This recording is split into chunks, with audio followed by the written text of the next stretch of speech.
설교 듣는 법 제5장 설교자를 넘어 하나님의 의도를 생각하라. 들음과 믿음은 밀접하게 연관되어 있으며 별개가 아닙니다. 아무 것이나 들으면 되는 것이 아니라 참된 복음의 말씀을 주의해서 듣는 것이 중요합니다. 로마서 10장 17절은 하나님이 바른 복음이 선포되는 자리에서 죄인을 거듭나게 하는 일을 기뻐하신다는 사실을 잘 보여줍니다. 그러므로 믿음은 들음에서 나며 들음은 그리스도의 말씀으로 말미암았느니라. 베드로전서 1장 23절과 야고보서 1장 18절도 같은 이야기를 합니다. 너희가 거듭난 것은 썩어질 씨로 된 것이 아니요 썩지 아니할 씨로 된 것이니 살아있고 항상 있는 하나님의 말씀으로 되었느니라. 그가 그 피조물 중에 우리로 한 첫 열매가 되게 하시려고 자기의 뜻을 따라 진리의 말씀으로 우리를 낳으셨느니라. 그런데 사람이 거듭나는 데만 말씀 듣기가 필요한 것이 아닙니다. 거듭난 영혼이 믿음 안에서 성장하는 일도 절대적으로 하나님의 말씀을 듣는 일과 관계가 있습니다. 거듭남과 믿음의 성장을 위해서는 하나님의 말씀을 듣는 일이 필요한 것입니다. 도르트 신조 제5장 제14항에는 이렇게 기록되어 있습니다. 하나님께서 복음 설교로 이 은혜의 사역을 우리 안에 시작하시기를 기뻐하셨던 것처럼 하나님께서는 그분의 말씀을 듣고 읽음으로 그것을 묵상함으로 말씀의 권고들과 이협들과 약속들로 그리고 성례의 사용으로 그 은혜의 사역을 유지하시고 이어가시고 완성하시기를 또한 기뻐하셨다. 하나님의 말씀을 듣는 것은 우리의 신앙이 지속적으로 성장하는 열쇠입니다. 하나님의 교회의 말씀 사역자를 세우시고 그를 통해서 하나님의 말씀을 선포하게 하시고 그 말씀을 듣게 하심으로써 하나님의 양떼를 먹이시는 이유도 여기에 있습니다. 앞서 히브리서 4장 2절에서 살펴보았듯이 하나님의 말씀이 들린다 해도 믿음을 썩지 않으면 아무 유익이 없습니다. 누가복음 8장에서 주님이 말씀하신 대로 착하고 좋은 마음으로 말씀을 받는다는 것은 믿음으로 말씀을 듣는 것을 의미합니다. 그러면 믿음으로 말씀을 듣는 것은 구체적으로 어떤 것입니까?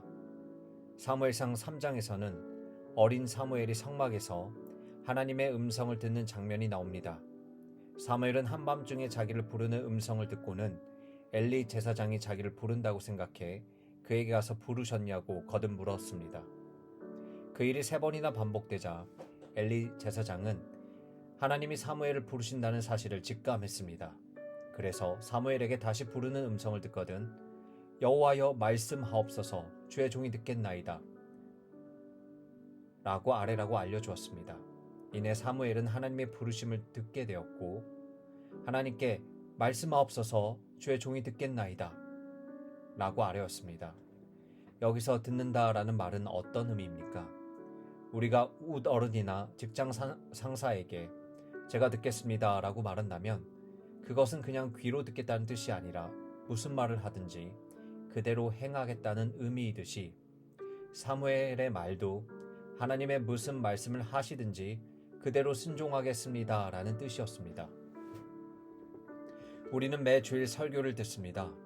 만일 이 들음이 믿음 그리고 착하고 좋은 마음으로 들은 것이라면 순종으로 나타났을 것입니다. 이것은 들음에 순종의 행위를 더하는 것이 아닙니다. 들음이란 행위 안에 순종이 포함된 것입니다. 즉 믿음으로 듣는다는 말은 듣고 순종한다는 의미입니다. 실제로 여기서 듣는다의 히브리어의 단어는 순종한다라는 의미를 가지는데 이것은 특별한 것은 아닙니다. 어느 나라의 언어이든지 일반적으로 듣는다는 말은 단순히 귀로 듣는 것 이상의 의미를 가져 그대로 따르겠다는 뜻을 내포하기 때문입니다. 이처럼 들음이라는 일반적인 의미는 신앙의 영역에 들어오면 더 중요하고 선명하게 작동해야 합니다. 그리스도인으로 살아가는데 가장 중요한 기관은 눈보다 귀입니다. 성경은 믿음을 언제나 들음과 관련지어 설명합니다. 신앙생활에서 상당히 많은 부분이 눈이 아니라 귀와 관련 있습니다. 사도 바울은 이는 우리가 믿음으로 행하고 보는 것으로 행하지 아니함이로다. 고린도후서 5장 7절라고 말했습니다. 오병이어의 기적을 떠올려 보십시오. 풍성이 먹어 배부른 사람들은 만족하지 않고 또 다른 표적 보기를 요구했습니다. 우리가 신앙생활을 하면서 자주 미끄러지는 지점이 바로 보려는 욕구와 관련된 경우가 많습니다. 또한 사도 바울은 고린도후서 4장 17절에서 18절에서 우리가 잠시 받는 환난에 경한 것이 지극히 크고 영원한 영광에 중한 것을 우리에게 이루게 함이니 우리가 주목하는 것은 보이는 것이 아니요 보이지 않는 것이니 보이는 것은 잠깐이요 보이지 않는 것은 영원함이라 라고 말했습니다. 이처럼 신앙은 눈으로 보는 것에 주목하지 않습니다. 그럼에도 불구하고 하나님의 영광을 본다는 표현은 또 있습니다. 고린도후서 3장 18절은 우리가 다 수건을 벗은 얼굴로 거울을 보는 것 같이 주의 영광을 보매 그와 같은 형상으로 변화하여 영광에서 영광에 이르니 곧 주의 영으로 말미암음이니라 라고 말했습니다. 주의 영광을 보매라는 말에 주목해 보십시오. 이것은 사실 눈으로 보는 것이 아닙니다.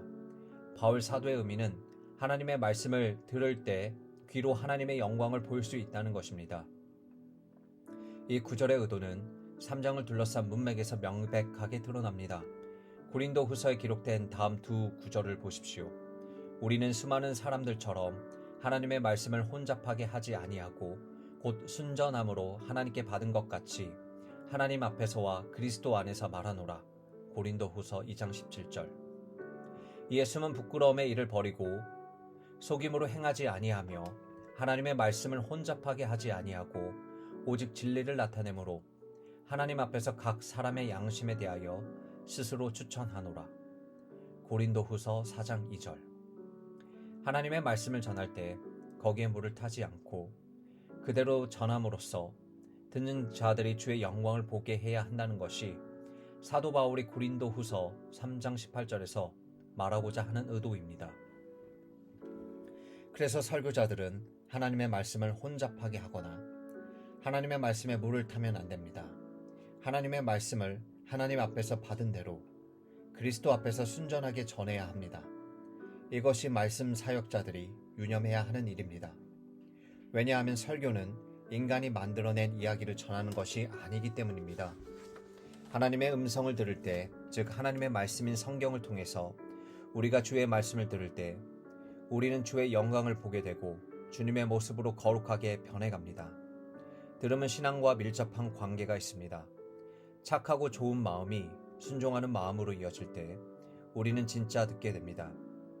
착하고 좋은 마음으로 말씀을 들으면 100배 결실한다고 주님은 말씀하셨습니다. 하나님의 말씀이 우리의 삶을 바꿔냅니다. 우리는 들은 말씀을 통해서 그리스도의 영광스러운 모습으로 변화되어 갑니다. 믿음으로 듣는다는 말은 곧 순종한다는 뜻입니다. 믿음과 순종의 관계는 이처럼 중요합니다. 앞서 3장과 4장에서 살펴보았던 히브리서 3장 18절부터 19절을 다시 보겠습니다. 또 하나님이 누구에게 맹세하사 그의 안식에 들어오지 못하리라 하셨느냐? 곧 순종하지 아니하던 자들에게가 아니냐? 이로보건대 그들이 믿지 아니함으로 능히 들어가지 못한 것이라. 18절에서는 순종하지 아니한 까닭에 19절에서는 믿지 아니함으로 결국 가나안 땅에 들어가지 못했다고 설명했습니다. 여기서도 역시 순종과 믿음을 호환적으로 사용하고 있습니다. 아울러 여기서 순종하지 않는다라는 말의 헬라어 단어는 믿지 않는다라는 의미도 가집니다. 개역개정은 이 단어를 항상 순종하지 않는다라는 의미로 번역했으나 영어 성경은 덜어 믿지 않는다라는 뜻으로 번역하기도 했습니다. 구약 성경에서는 신약 성경에서나 듣거나라는 말을 순종한다 혹은 그대로 행한다라는 의미를 가지고 있습니다. 지금 계속해서 믿음과 순종의 관계를 이야기하고 있습니다.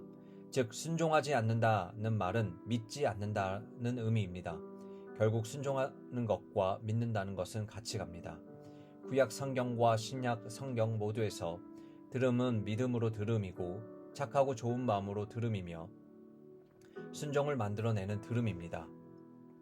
이 말은 우리가 설교를 듣는다고 할 때 그 말씀을 들음으로써 모르던 사실을 깨닫고 배우는 결과만을 가져와서는 안 된다는 뜻입니다. 다시 말해 설교의 목표는 단순히 청중이 모르던 사실을 깨닫게 하는 것이 아닙니다.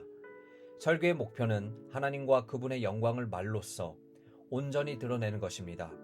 그렇게 하나님의 말씀이 순수하게 하나님의 양 무리들에게 들리게 해야 합니다. 하나님이 온전하게 드러나실 때 사람들이 하나님의 음성을 듣게 되고 그 음성을 들으면 그들 속에 없던 믿음이 생겨서 거듭나는 일이 발생하고 거듭난 사람들은 그 말씀 통해서 믿음이 견고해지며 하나님을 더 신뢰하게 되고 하나님을 신뢰하는 데서 끝나지 않고 그 말씀을 순종하는 변화가 일어납니다. 그러므로 우리는 사무엘이 하나님의 부르심 앞에서 말씀하옵소서 주의 종이 듣겠나이다. 사무엘 3장 10절 라고 아뢰었던 것 같은 마음으로 말씀을 들을 필요가 있습니다. 이것은 믿음으로 말씀을 듣는 것입니다. 이것이 중요한 이유는 우리가 믿음과 순종의 관계를 성경이 가르치는 대로 이해하지 않을 때 우리의 신앙은 율법이나 율법 폐기론의 양극단으로 흘러가기가 너무 쉽기 때문입니다. 요즘 율법주의의 변종과 같은 가르침이 있는데 그 내용은 믿음으로 구원을 받고 행함으로 구원을 유지한다거나 믿음으로 구원을 받지만 마지막에는 행위로 심판을 받는다는 것입니다. 이는 성경의 가르침을 매우 심각하게 왜곡한 것입니다.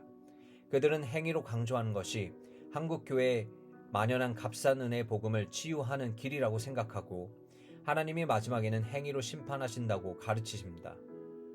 이러한 율법주의는 은혜 복음에 대한 치유책이 될 수 없습니다. 천재적인 독일 신학자 디트리 폰 회퍼는 나치 히틀러가 독일을 통치하던 시대에 바로 이 고민을 했습니다. 종교개혁자 마르틴 루터가 그처럼 강조했던 복음이 있는 것 같기는 한데 도덕적으로 형편없었습니다. 구원을 받는다고 하는 자들에게 신자로서의 행위가 보이지 않는 것이었습니다. 이것을 본 회퍼는 값싼 은혜라고 부른 것입니다. 하나님이 우리를 변화시킨다는 방법이 무엇입니까? 은혜를 주시는 것입니다. 아무리 사나운 사람도 은혜를 경험하면 바뀝니다. 때로 하나님은 징계하시지만 그 징계 역시 하나님의 은혜를 경험하게 하는 수단일 뿐 형벌은 아닙니다. 예수님을 믿는 사람들은 예수님이 십자가에서 모든 형벌을 대신 받으셨기 때문에 형벌을 받지 않습니다. 물론 때로는 하나님의 징계가 너무 혹독하고 잔인해 보일 수 있습니다. 이것을 셸던 베니커는 하나님의 잔인한 자비라고 표현했습니다. 오늘날 한국 교회도 20세기 중반 독일 교회가 보여준 모습과 크게 다르지 않습니다. 복음을 듣는 것과 복음이 말해지는 것 같은데 실제로 그 복음 안에 삶이 녹아지고 은혜로운 인격으로 변화되어 가는 삶을 살아가는 사람이 너무나 적습니다. 그러나 이런 현실을 변화시켜 보려고 구원을 유지하기 위해서는 순종해야 한다고 가르치는 것은 성경을 왜곡하는 잘못을 범하는 일입니다. 우리의 그 어떤 의로움도 그리스도가 율법을 순종하여 이루신 의로움을 대신할 수 없습니다. 성경은 칭의는 은혜로 받고 성화는 행위로 받으라고 그리스도의 의가 부족하기 때문에 내 의를 더해야 한다라고 말하지 않습니다. 성경은 일관되게 우리의 칭의와 성화는 모두 하나님의 은혜라고 가르칩니다. 칭의와 성화를 분리시켜서는 안 됩니다. 칭의와 성화는 본질적으로 하나님의 은혜로 됩니다.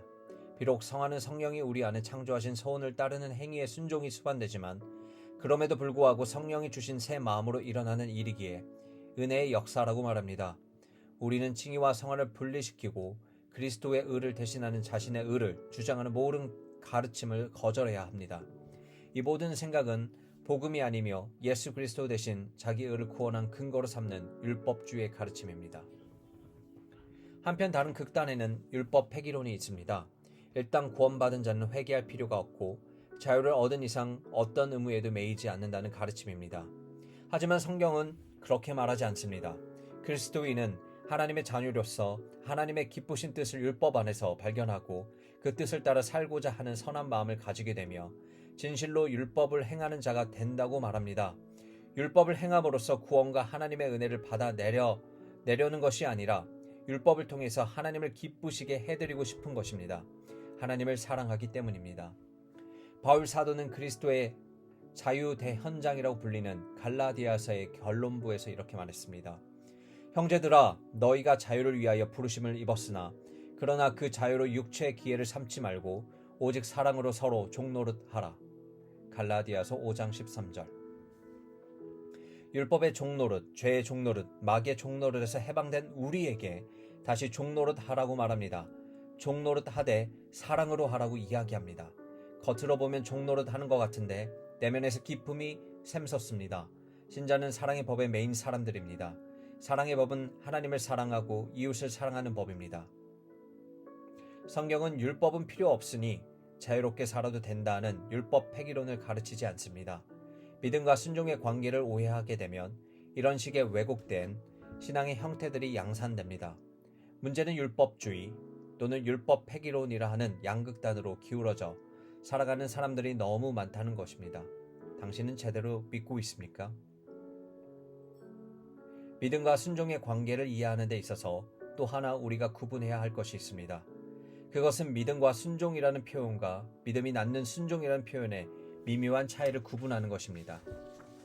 일반적으로 믿음은 순종을 수반한다고 할 때 믿음과 순종이라고 표현할 수 있습니다.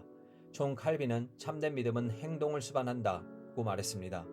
옳은 말입니다. 그러나 이 말은 순종을 믿음에 수반되는 별개 항목으로 오해하게 할 수 있습니다. 이런 오해를 피하기 위해 믿음이 낳는 순종이라고 표현할 수 있습니다. 믿음이라는 나무에서 순종이란 열매가 열립니다. 믿음에 순종을 더하는 것이 결코 아닙니다. 가령 로마서 1장 5절을 살펴보겠습니다. 바울 사도는 이신칭의의 교리를 가장 많이 이야기한 로마서를 시작하면서 이렇게 말했습니다. 그로 말미암은 우리가 은혜와 사도의 직분을 받아 그의 이름을 위하여 모든 이방인 중에 믿어 순종하게 하나니. 자신이 말하는 믿음의 성격을 규정했는데 여기서 믿어 순종하게 한다는 말을 직역하면 믿음의 순종입니다. NIV는 이것을 조금 풀어서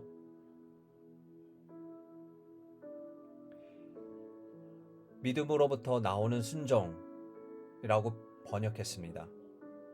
이것은 믿음과 순종이 분리될 수 없다는 것을 분명하게 보여줍니다. 로마서 16장 26절에도 동일한 표현이 나옵니다. 이제는 나타나신 바 되었으며 영원하신 하나님의 명을 따라 선지자들의 글로 말미암아 모든 민족이 믿어 순종하게 하시려고 알게 하신 바 그 신비의 계시를 따라 된 것이니 이 복음으로 너희를 능히 경고하게 하실.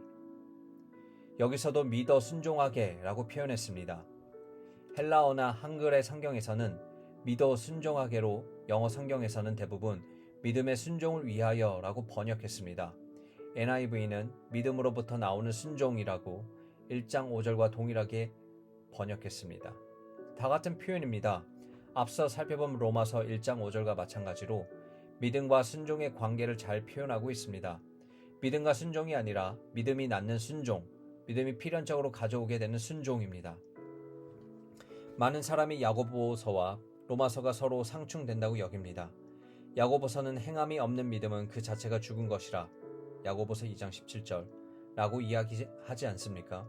그러나 로마서의 서두와 결론의 2두 구절만 보더라도 바울이 로마서에서 말한 오직 믿음이 행함과 상관없이 존재하는 믿음이 아니라 행위를 낳는 믿음, 순종을 낳는 믿음이라는 사실을 확인할 수 있습니다. 로마서의 가르침은 야고보서의 가르침과 조금도 다르지 않습니다. 성경은 믿음과 순종이라고 표현하기보다는 믿음의 순종 또는 믿음이 가져오는 혹은 낳는 순종을 가르칩니다.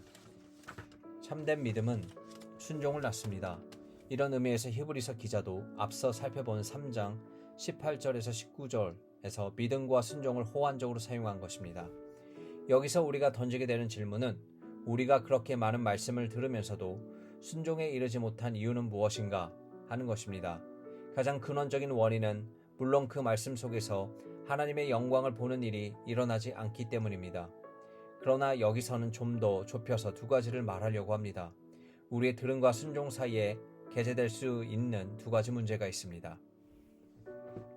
첫 번째 문제는 권위 인정의 결핍입니다. 예레미야 22장 21절을 보겠습니다. 내가 평안할 때에 내가 내게 말하였으나 내 말이 나는 듣지 아니하리라 하였나니 내가 어려서부터 내 목소리를 청종하지 아니함이 내 습관이라. 이 말씀은 유다 말기 여호와의 여호와 여호야김 왕에게 주신 말씀입니다. 여호야김은 경건한 요시야의 왕의 둘째 아들이었습니다. 여호야김은 유다를 11년간 통치하면서 선지자 예레미야를 몹시 핍박했고 하나님의 말씀이 적힌 두루마리를 난도질을 해 화로에 태운 불경건한 왕이었습니다. 경건한 아버지 밑에서 이렇게 불경건한 자식이 나올 수 있다는 것은 정말 두려운 일입니다. 이 말씀은 하나님이 이 불경건한 사람에 대해 하신 말씀입니다. 그는 종교개혁을 단행해 나라를 새롭게 한 요시야를 아버지로 두었으니 어려서부터 하나님의 말씀을 많이 들었을 것입니다. 그러나 사실 그는 듣지 않았습니다. 그것이 내가 평안할 때에 내가 내게 말하였으나 라는 말씀입니다. 아예 귀로 들은 적이 없다는 의미가 아니라 순종하지 않았다는 뜻입니다. 그는 나는 듣지 아니하리라 라고 말했습니다. 하나님이 말씀하시지만 나는 내 인생을 살겠다 입니다. 라고 이야기한 것입니다. 결국 그는 하나님이 아닌 자아라는 우상을 섬겼고 하나님 말씀의 권위를 인정하는 법을 배우지 못했습니다. 그런 그에게 하나님은 내가 어려서부터 내 목소리를 청종하지 아니함이 내 습관이라 라고 지적했습니다. 하나님의 말씀의 권위를 인정하지 않은 것이 그의 어려서부터의 습관이었다는 것입니다. 무서운 말입니다. 우리가 사는 시대에는 탈권위주의의 시대로 절대적 권위의 존재를 부정하고 싫어합니다. 그래서 권위에 연결된 기존의 모든 가치 질서가 붕괴되었습니다. 부모의 권위, 교사의 권위, 지도자의 권위가 다 무너졌습니다. 권위의 냄새라도 풍기면 꼰대라고 부릅니다. 이런 탈권위주의의 중심에는 자아가 자리 잡고 있습니다. 자신이 판정하고 자신이 결정합니다. 오늘날처럼 부모의 권위를 인정하지 않는 시대에 우리가 하나님의 권위를 인정하면 그 말씀의 권위 아래서 살아가기란 쉬운 일이 아닙니다. 더구나 우리 자녀들에게 하나님의 말씀의 권위를 가르치는 것은 정말 중요합니다. 권위가 붕괴된 시대에 신앙이 붕괴되지 않는다면 오히려 그것은 이상한 일입니다. 여호야김은 수없이 말씀을 들었지만 어려서부터 그 말씀의 권위를 인정하지 않는 것이 습관이었습니다. 이쯤 되면 그 인생이 어떻게 될지는 분명합니다. 우리가 하나님의 말씀을 권위 아래에 있는 존재라는 사실을 아십니까? 그것을 인정하고 말씀을 들으며 사십니까? 그리고 그 권위를 인정하면서 하나님의 말씀을 읽으십니까? 자녀들에게 그 권위를 가르치십니까? 그들이 인정하든 인정하지 않든 하나님의 권위는 절대적 권위이며 우리 모두는 그 권위 아래 서게 될 것입니다. 예레미야 7장 22절부터 26절은 하나님의 말씀의 권위를 인정하지 않는 것이 비단 여호야김 왕이라는 이 한 인물의 국한된 문제는 아니라 이스라엘 공동체 전반의 문제였다고 지적합니다. 이것은 일종의 습관이었습니다. 사실은 내가 너희 조상들을 애굽 땅에서 인도하여 낸 날에 번제나 희생에 대하여 말하지 아니하며 명령하지도 아니하고 오직 내가 이것을 그들에게 명령하여 이르기를 너희는 내 목소리를 들으라. 그리하면 나는 너희 하나님이 되겠고 너희는 내 백성이 되리라. 너희는 내가 명령한 모든 길로 걸어가라.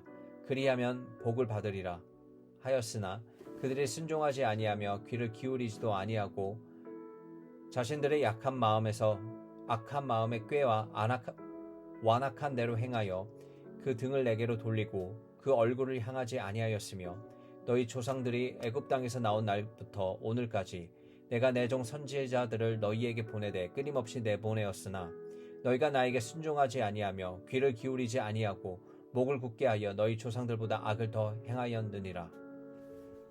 하나님이 부지런히 선지자들을 보내 말씀하셨지만 이스라엘 백성은 들으려고 하지 않았습니다. 물론 순종하지도 않았습니다. 이것은 일종의 습관과 형성했습니다. 말씀을 듣지 않는 일이 습관이 되는 것은 정말 무서운 일입니다.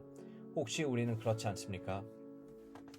들음과 순종 사이에 개재될 수 있는 두 번째 문제는 하나님의 선하심에 대한 신뢰 결핍입니다. 말씀을 듣는데 순종하는 일이 일어나지 않습니다. 하나님의 선하심을 맛보지 못하고 신뢰하지 못하면 하나님의 모든 말씀에 순종할 힘을 얻을 수가 없습니다. 하기가 싫습니다. 반면에 자기가 정말 사랑하는 사람이 말하면 하고 싶습니다.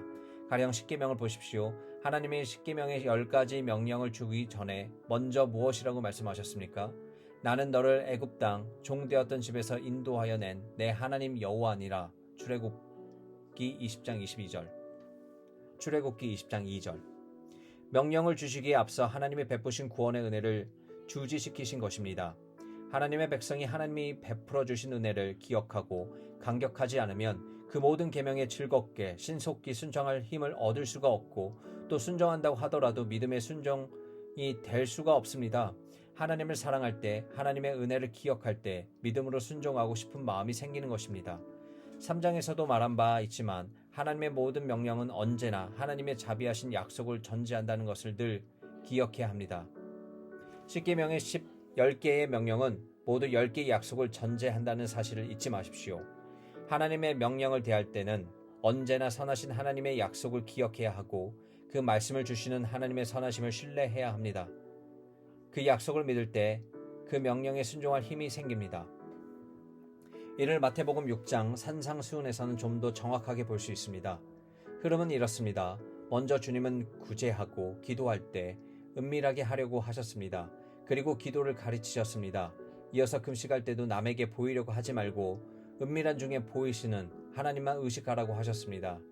또 한 보물을 하늘에 쌓아두려고 하시면서 사람이 재물과 하나님을 겸하여 섬길 수 없다고 하셨습니다.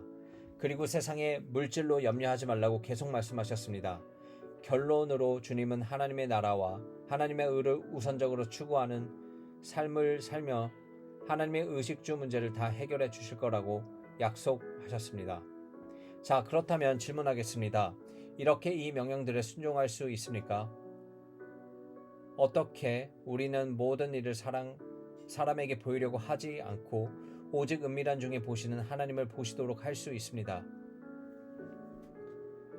어떻게 우리는 제품을 하나님의 나라를 위하여 사용함으로써 하늘에 쌓아둘 수 있습니까? 어떻게 우리는 물질로 염려하지 않고 살 수 있습니까?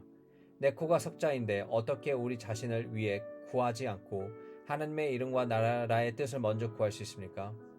여기에 자신 있게 답하기 위해서는 반드시 알아야 하는 사실이 있습니다. 주님이 2번이나 확정적으로 말씀하신 중요한 명제입니다. 먼저 8절입니다.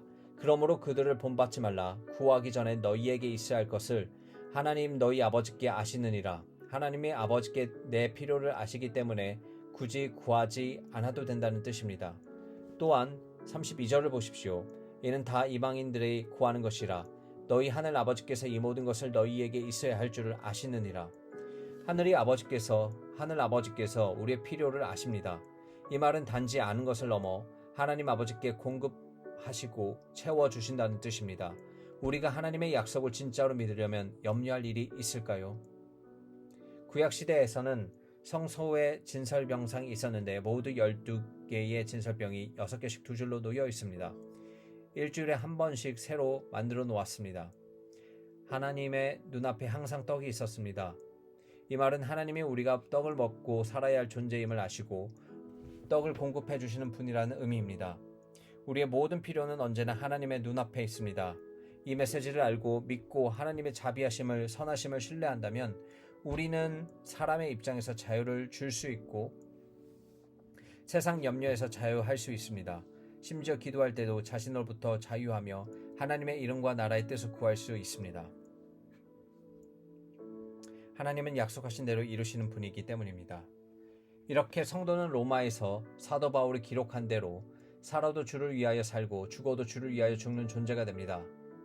만일 하나님의 선하심을 맛보지 못하고 신뢰하지 못한다면 우리는 하나님의 약속을 믿지 못할 것이고, 하나님의 약속을 믿지 못한다면 주님이 모든 명령을 제대로 준행할 수 없습니다. 믿음이 행동을 유발합니다. 예를 들어 보겠습니다. 의사의 처방을 받아 약을 구입했다고 합시다. 그런데 의사가 바르게 처방한 것인지 의문이 들고 의사를 신뢰할 수 없다는 생각이 들기 시작합니다. 그러면 구입한 약을 복용하지 않을 것입니다. 의사에 대한 믿음이 있어야 의사가 처방해준 약을 복용하게 됩니다. 마찬가지로 하나님에 대한 신뢰가 없다면 하나님이 주신 처방을 따라 살 수 없습니다. 하나님이 주신 처방은 말씀이요 하나님의 모든 명령입니다. 하나님을 따르는 길이 생명의 길이고 기쁨을 보장하는 길이고 하나님을 영화롭게 하고 내 영혼이 만족하는 길임을 아는 사람은 하나님 말씀에 가까이 순종하게 됩니다. 하나님의 선하심에 대한 신뢰는 우리 모든 순종의 전제이고 그 신뢰의 결핍은 결국 모든 불순종의 원인입니다. 이제 설교 말씀을 들을 때 주의해야 할 2가지 권면을 드리겠습니다. 언제나 가슴에 새겨 놓으십시오. 첫째, 설교를 들을 때 이 말씀이 절대적인 하나님의 말씀이며 살아계신 하나님이 피조물인 내게 친히 주시는 말씀이라는 사실을 인식하십시오. 인격자일 뿐 아니라 우주의 주권자이신 하나님이 권위를 가지고 우리에게 주시는 말씀입니다. 그냥 듣기만 하는 습관적 잘못에 빠지지 마십시오. 어려서부터 습관적으로 하나님의 말씀의 권위를 우습게 여기던 여호야김을 따라서는 안 됩니다. 편안할 때 하나님의 말씀에 귀를 기울이고 그 말씀에 청종하기를 배우십시오. 그래야 평안하지 않을 때에도 그 말씀으로 위로와 힘과 평강을 누리게 됩니다. 지금 당장 절실하게 느껴지지 않는 그때에 하나님의 말씀을 절실하게 받는 훈련을 하십시오. 그래야 절박하고 절실한 상황에서 그 말씀을 순전하게 들을 수 있습니다. 둘째, 설교를 들을 때 나에게 지금 말씀하신 하나님이 어떤 분이신지 계속 묵상하십시오. 내게 복 주시기를 기뻐하시는 하나님, 선하신 하나님, 내 영혼이 온전해지기를 원하시는 하나님을 떠올리십시오. 하나님의 말씀보다 더 귀를 기울일 많은 세상에 존재하지 않습니다. 종종 설교자는 설교 말씀을 듣는 하나님의 백성과 그들에게 말씀하시는 하나님 사이의 방해자가 될 수 있습니다. 이것은 저로 비롯한 모든 설교자가 유념해야 할 사항입니다. 하나님이 설교자를 사용하시는 것은 사실 하나님의 모험이라고 생각합니다. 그래서 설교자는 비켜서야 합니다.